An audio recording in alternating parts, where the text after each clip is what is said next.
So this is the part 2 ng ice cream shop!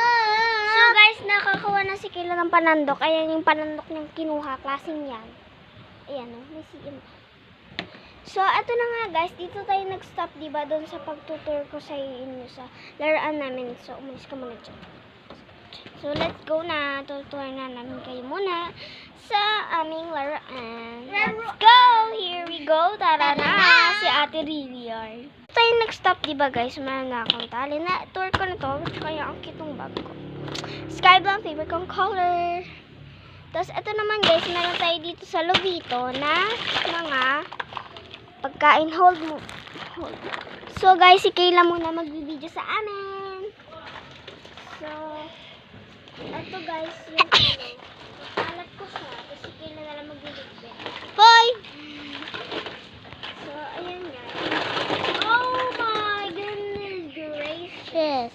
You're the one stealing in CCTV camera. Mali naman siya. Mali siya guys. So, meron tayo dito ang pie. Ayan. Yes. Kasi may pag-ano mo. Tapos, may cupcake, may strawberry na flavor, tapos light strawberry with ano? Blueberry? Blueberry na frutas. Tas Frutas? Tapos yellow na basta, just chocolate. Tapos meron tayong mani, may ice cream, may ewan ko anong tawag dito. I-comment nyo yan, anong tawag dito. Guys, Hindi yes, ko alam. I know that. So may candy tayo dito, may chocolate, tapos My Tapos grapes. may vanilla tayo dito. Tapos may pumpkin. Tapos may another cake naman. Tapos may cabbage. Tapos may carrots. Tapos may ampalaya. Tapos may corn. Hindi ko alam to. Ano rin to. Nakalimutan ko. Tapos Corn meron tayong yan! donut.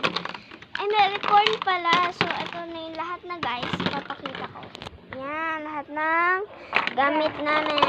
Meron pa dun guys, pero naiwanan namin siya. So, guys, let's go. So guys, bumalik na kami dito sa ice cream shop namin. So, maubusan na naman kami ng time kasi 2:29, 2:30 na pala. So, hindi pala, 2:35. So, yun na naman guys, maubusan na naman tayo. So, let's scoop muna. Ang first customer natin ay si Kayla. Ayun na naman talaga, 2:42. So, watch for part 2. Ayun na nga, bye. Watch for part 3 pala. Bye!